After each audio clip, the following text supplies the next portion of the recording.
Ning kowe aja kaget. Mboten kaget pripun Ki Lurah. Kula ngentosi teng repat kepanasan ngantos cumengklungen. Kados ngenteni Sileming Palwa gabus kumambanging Sela Kresna. Pripun le sampeyan ajeng nanjeke kalih Hyang Bathara Guru babakan tiyang sepuh sampeyan.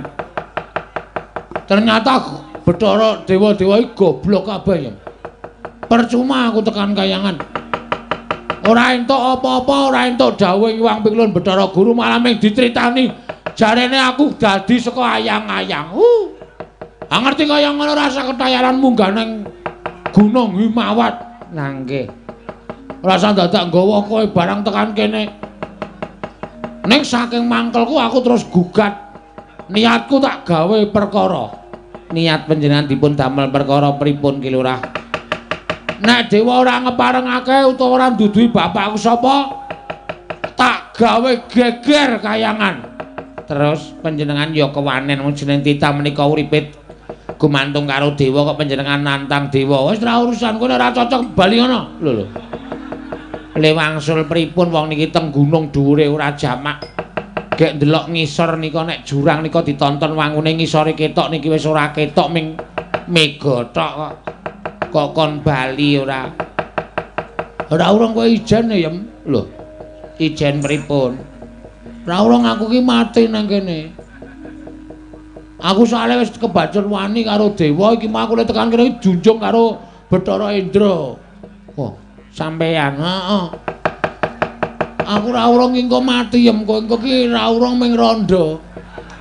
Kowe mbangane nang kene rondo ning dhuwur gunung ora ana wong sing gelem medhun wae kowe nang donya men nggo rebutan. Wis panjenengan kok malah ngendikane kaya ngoten kula niku mboten seneng lho.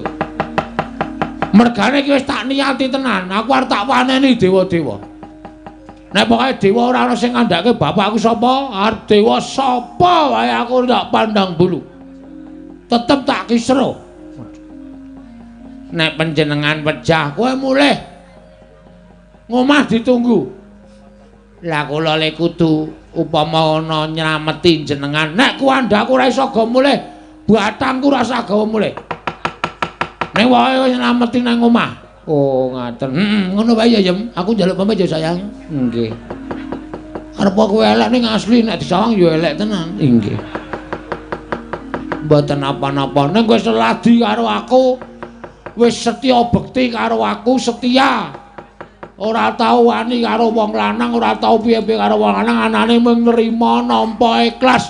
Kuwi sawijining pengabdian seorang istri kepada suami. Nggih, saged kula nggih ming ngoten. Tur kowe ora tau tak blonjo ya meneng wae. Nek aku pengen mangan iwak pite ya tak colongke. Kuwi wong wedok sing pancen tenan dhuwur derajate. Nggih. Nggih ming gembol dosa. Ora apa-apa. Ora masalah, santai wae. Ngaten ki ora. Wis aku tak mangkat.